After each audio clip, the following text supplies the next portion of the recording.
Arratsaldeon ikusle zer moduz ongi etorri bertan berri albistegira. Gaur abenduak 28 ortzeguna inuzente eguna, kontuz beraz albistegietan zer erraten dizutenekin. Astera goaz.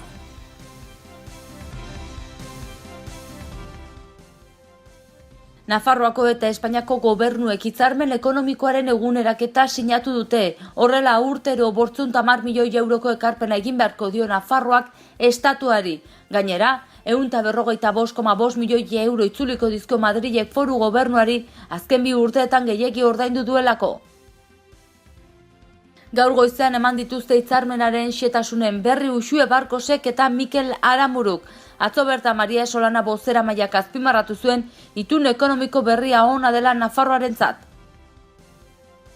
Hitzarmen ekonomikoaren eguneraketaren harira LAB sindikatuak adierazi du beharrezkoa den albiste baten aurrean gaudela. Urkoiengo Kaiaba lantokian ehun kaleratze egiteko asmoa iragarri du zuzendaritzak. Administrazioan euskararen erabilera arautzen duen lege auzitara eraman dute UGTek eta SPak langile elebakarren eskubideak urratzen dituelakoan. Urkoiengo euskara ikastaroak ikasturte erdian bertan behera utzi nahi ditu UPNek ikasle gutxi daudela argudiatuta. Klima aldaketara egokitzeko estrategia baterako Europako lehenengo proiektua aurkeztu du gobernuak, Life Nadapna. Francesc Fernandezek irabazi du Iruña fokatuz argazki lehiaketa Bustintxuritik eraikin singularrari egindako argazki batekin. Gaurko albistekin hasteko Nafarroako eta Espainiako gobernuek hitzarmen ekonomikoaren eguneraketa sinatu dute. Horrela urtero 510 milioi euroko ekarpena egingo dio foru gobernuak estatuari. Gainera, 145,5 milioi euro itzuliko dizkio estatuak Nafarroari azken 2 urteetan gehiegi ordaindu diolako. Gobernu zentraleko eta Nafarroako exekutiboko ordezkariek ekonomia hitzarmenaren eguneraketa sinatu dute Ogasun Ministerioaren egoitzan.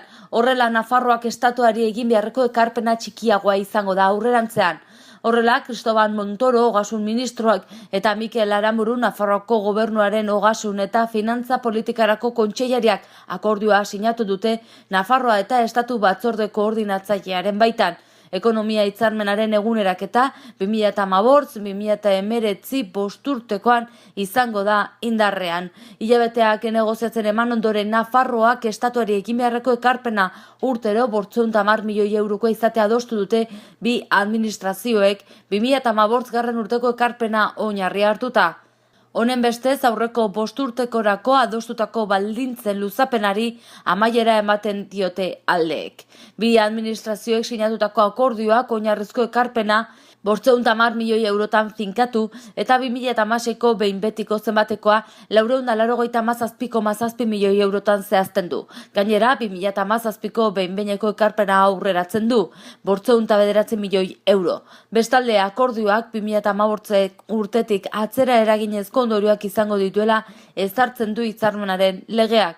Akordioaren arabera, 145,5 milioi euro itzuliko dizkio Madrilek Nafarroari azken 2 urteetan gehiegi ordaindu duelako.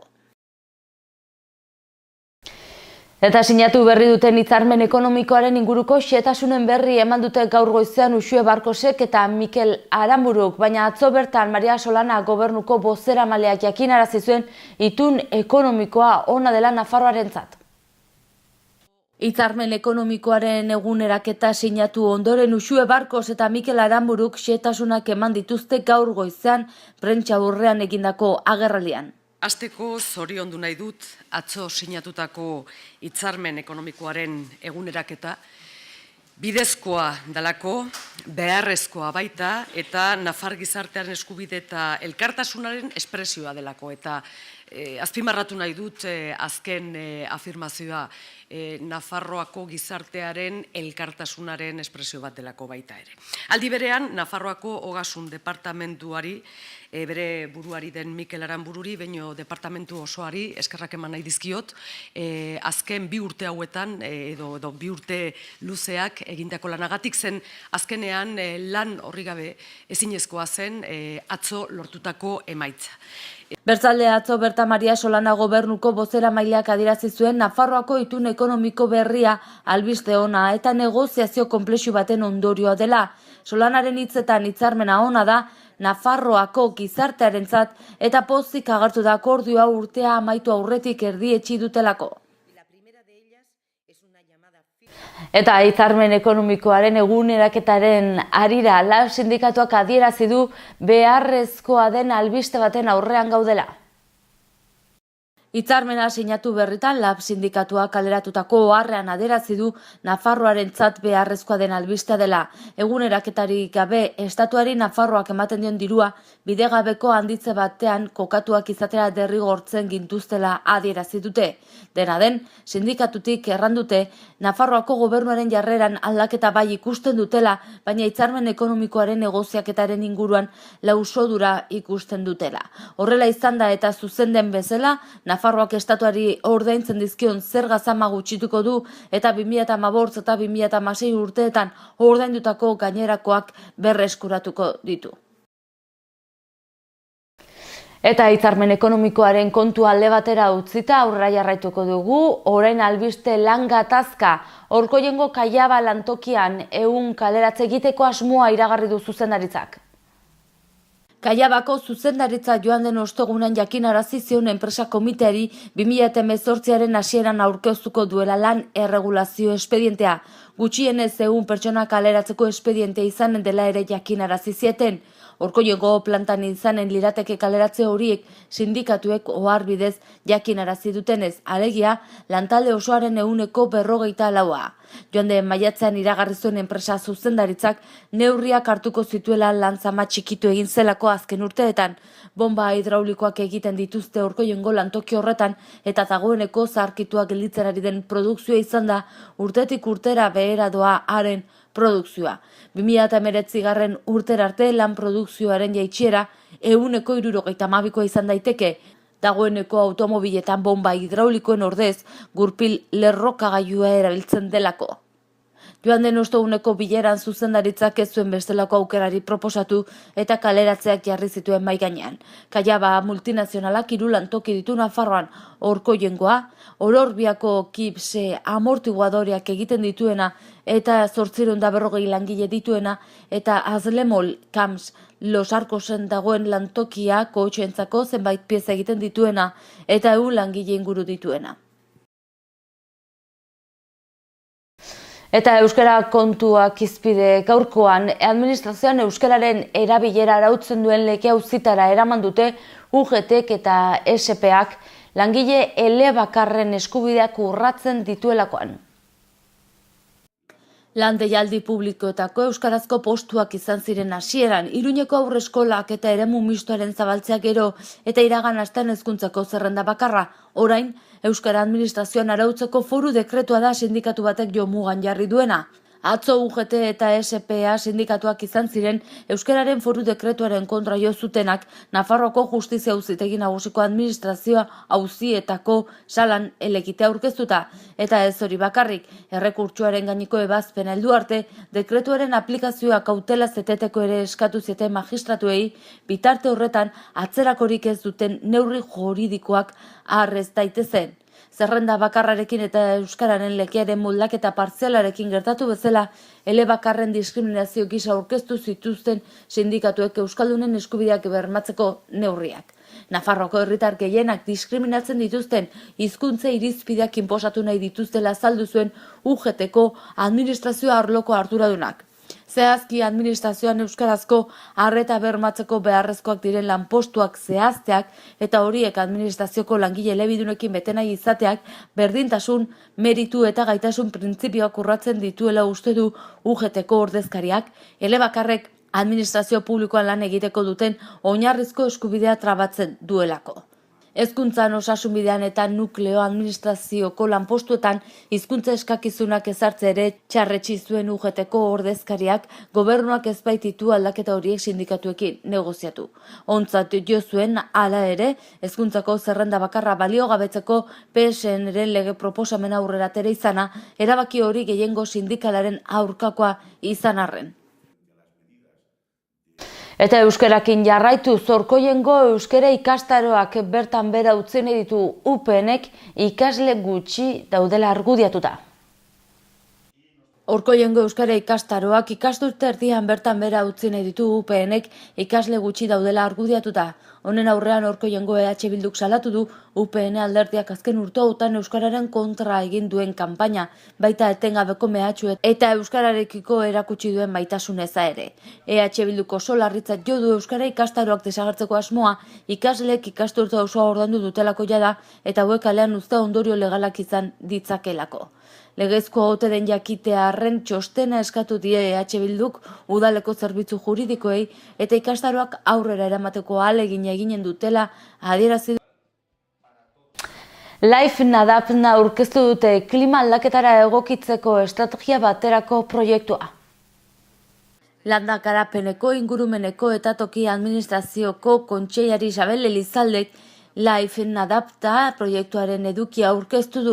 Proiektu hori Europako batzordeak onartu du Life programaren baitan eta 15,6 milioi euroko aurrekontua du datozen 8 urteetarako. Proiektuaren helburua da Nafarroako klima aldaketaren eraginetara egokitzea eta 53 neurri zehaztu dira 6 arlo estrategikoetan garatzeko: ura, basoak, nekazaritza, osasuna, azpiegiturak eta plangintza eta monitorizazioa. Hau da Life Europak autonomia erkidego batean martxan jarri duen lehenengo proiektua eta haren asmoa da lurralde batean egokitzapen estrategia bat implementatzea eta haren emaitzak eredugarri izatea beste eskualde batzuentzat.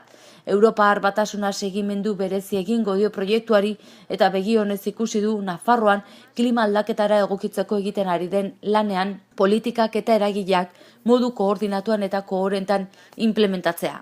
Isabel Elizalde kontseilariak gogorarazi du klima aldaketaren aurkako nazioarteko konpromisoari Nafarroak egiten dion ekarpenaren zati dela eta azpimarratu du bat datorrela foru gobernuaren klima aldaketarako ibilbide orriarekin. Tresna horretan jasotzen dira klima aldaketaren eraginak arintzeko neurriak eta Nafarroa haren ondorioetara egokitzera bideratutakoak. Francesc Fernandezek irabazi du Iruña Fokatuz argazki lehiaketa Buztintxuritik eraikin singularrari ateratako argazki batekin. Francesc Fernandezen kamerak harrapatutako denbora singularra da Iruña Fokatuz argazki lehiaketako irabazlea. Buztintxuritik eraikin singularrari egindako argazki bat da, irudi biribila epaimaikideen arabera 2017ko urtarrilean egina. Iruñako udalak atzo eguerdian banatu zuen saria, baita lehiaketako beste 4 sariak ere. Halaber 2018ko udal egutegia irudiztatzen duten 12 argazkiak aukeratu dituzte, lehiaketara aurkeztu ziren 282 irudien artean hautatuak. Sari benaketako ekitaldian izan dira herritarren partaidetzako eta gizartea ahalduntzeko zinegotzi ordezkari Manuel Milera eta kultura eta hezkuntza alorreko zuzendari Maiten Amuruzabal. Iruña Fokatuz lehiaketaren 21. edizio honetan 111 argazkilarik hartu dute parte, guztira 282 argazki aurkeztu direlarik, non hiriari buruz duten ikuspegi pertsonala jasotzen baita.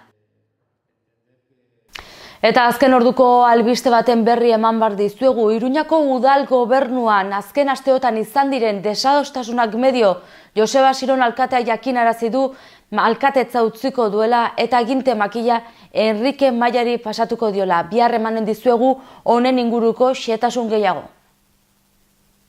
Iruñeko udal gobernuan azken asteotan izan diren desadostasunak medio Joseba Siron alkatea jakinarazi du alkatetza utzi egingo duela eta aginte makila UPNeko Enrique Mayari pasako diola. Euskarazko haurreskolen afera aurrekontuak onartzeko orduan izan diren desadostasunak eta hirigune atseginago egiteko plana sortu dituen nahasteak kontuan izan da Joseba Sironek ohar batean jakinarazi du egoerak gainditu egin diola eta agintea bertze bati pasatzeko ordua iritsi dela. Alkateak azpimarratu du ilusio handiz hartu zuela aginte makila eta buru belarri ekin ziola alkatetzari, baina denak gainezka egin diola. Hurrengo egunotan emango ditu xehetasunak Joseba Sironek berak. Gaur ere euria gurean goazen orain eguraldiaren iragarpena zein den ikustera.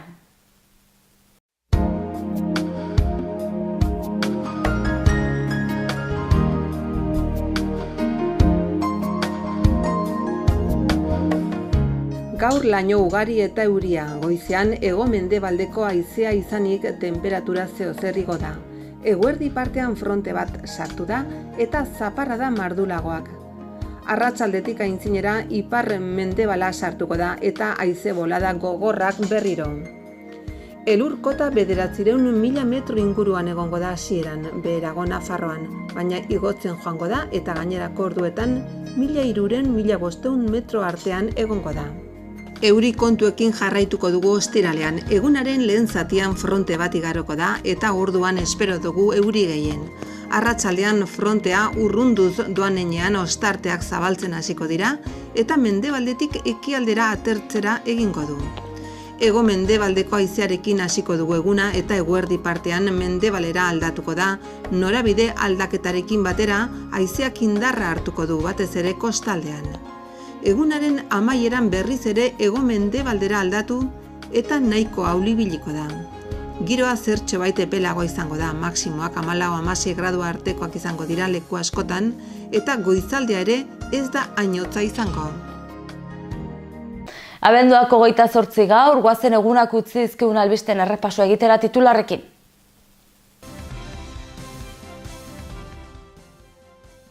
Nafarroako eta Espainiako gobernuek hitzarmen ekonomikoaren eguneraketa sinatu dute. Horrela urtero 510 milioi euroko ekarpena egin beharko dio Nafarroak estatuari. Gainera, 145,5 milioi euro itzuliko dizko Madrilek foru gobernuari azken 2 urteetan gehiegi ordaindu duelako. Gaur goizean eman dituzte hitzarmenaren xehetasunen berri Uxue Barkosek eta Mikel Aramuruk. Atzo bertan Maria Solana bozeramaileak azpimarratu zuen itun ekonomiko berria ona dela Nafarroarentzat. Hitzarmen ekonomikoaren eguneraketaren harira LAB sindikatuak adierazi du beharrezkoa den albiste baten aurrean gaudela. Orkoiengo Kaiaba lantokian 100 kaleratze egiteko asmoa iragarri du zuzendaritzak. Administrazioan euskararen erabilera arautzen duen lege auzitara eraman dute UGTek eta SPak langile elebakarren eskubideak urratzen dituelakoan. Orkoiengo euskara ikastaroak ikasturte erdian bertan behera utzi nahi ditu UPNek ikasle gutxi daudela argudiatuta. Klima aldaketara egokitzeko estrategia baterako Europako lehenengo proiektua aurkeztu du gobernuak, Life Nadapna. Francesc Fernandezek irabazi du Iruña fokatuz argazki lehiaketa Bustintxuritik eraikin singularrari egindako argazki batekin. Eta bertzerik ez gaurkoz, mila esker zuen arretagatik eta hortzogun ona izan. Bihar arte!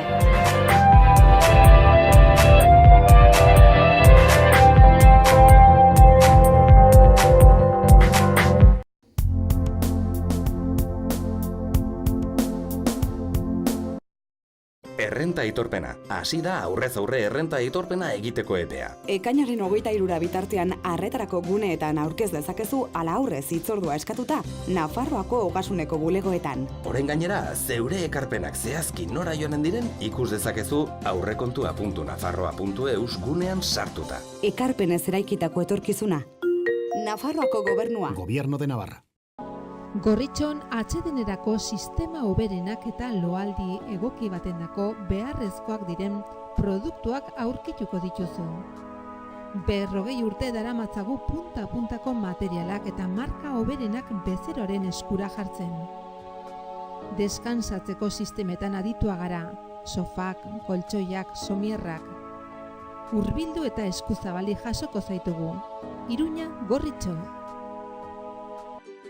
Erratzun kanpin baztan oporretan deskansatzeko eta ongi pasatzeko 4 izarretako kanpina.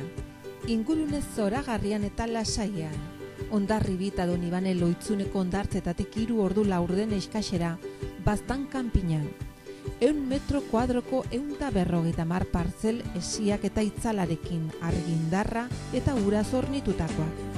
heldu eta umentzako 2 igerileku, jolastoki, ostatu, jatetxe, supermerkatu, padel pista, squash, petaka eta ping-pong. Mediku zerbitzu 150 metrotara erratzu herrian bertan. Erratzun Baztango bihotzean Baztan kanpina.